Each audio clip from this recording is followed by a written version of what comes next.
ॐ सहनाववतु सहनौ भुनक्तु सह वीर्यं करवावहै तेजस्विनावधीतमस्तु मा विद्विषावहै।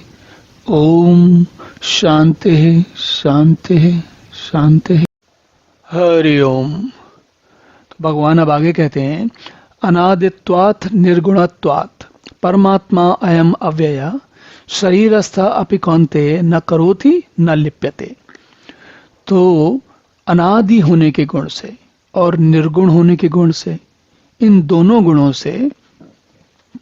से शरीर में स्थित होने के बाद भी, और नहीं, अनादित्व और निर्गुण, अनादि निर्गुण और अव्यय होने के गुणों से के कारण शरीर में स्थित हुआ परमात्मा भी न कुछ करता है और न किसी भी चीज में लिप्त होता है। कैसे? देखिए, जो अनादि है, जिसका आदि नहीं है, जिसका आदि नहीं है, तो आदि के पहले तो वो कुछ कर नहीं रहा था। जब आदि था, आदि का मतलब जहां से आरंभ होता है। आरंभ किसका होता है? इस ब्रह्मांड का, इस जगत का आरंभ होता है। तो भगवान को, परमात्मा को अनादि क्यों कह रहे हैं? इसलिए कह रहे हैं क्योंकि ब्रह्मांड के, इस जगत के होने से पहले भी वो हैं। तो ऐसी कोई स्थिति नहीं है जब परमात्मा नहीं है, और जब परमात्मा ऐसी कोई स्थिति नहीं है तो इसका अर्थ क्या हुआ? उनका आदि नहीं है, अनादि है। इसी प्रकार निर्गुण, निर्गुण मतलब गुण। गुण कब होते हैं? जब प्रकृति आती है, जब परमात्मा, जब जगत होता है। जब जगत है ही नहीं तो कोई भी गुण कैसे पता चलेगा? और जब, अब आप सोचिए कि जब जगत नहीं है तो ना तो कोई आदि, ना कोई पैदा हो रहा है, ना कोई गुण है। और ये दोनों स्थितियां होते हुए भी अगर कुछ बना हुआ है तो वो क्या है? वो अव्यय है। अव्यय मतलब जो खर्च नहीं होता, जो खत्म नहीं होता। तो ये बात अगर हम एक बार गंभीरता से समझ लें और पकड़ के रखें, चिपक के रखें, इसका चिपके रहें। क्या चिपके रहें? कि भाई परमात्मा अनादि है, अनंत है, अव्यय है और निर्गुण है। तब क्या हुआ?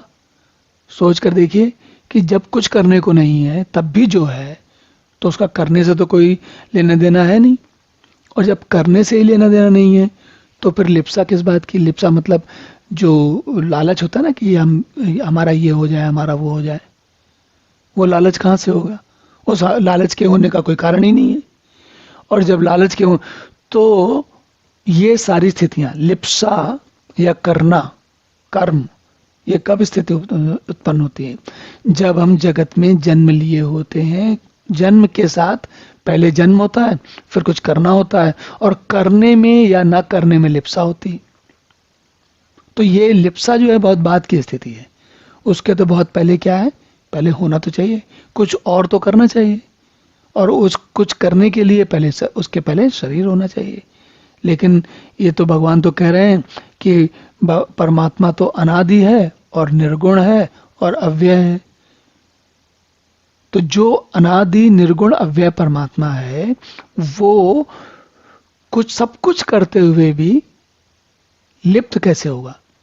इसलिए लिप्त नहीं होगा क्योंकि जिसके अंदर क्षमता होती है। जैसे देखिए, इसको एक तरीके से और देख लेते हैं थोड़ा सा। जैसे कहीं कोई नाटक चल रहा हो, किसी फिल्म में या कहीं कोई नाटक चल रहा हो, तो आप क्या होता है? आप उस नाटक के होने से पहले भी होते हो, नाटक खत्म हो जाने के बाद भी हो सकते हो। तो नाटक देखते समय आप उसमें लिप्त भी हो सकते हो और निर्लिप्त भी हो सकते हो।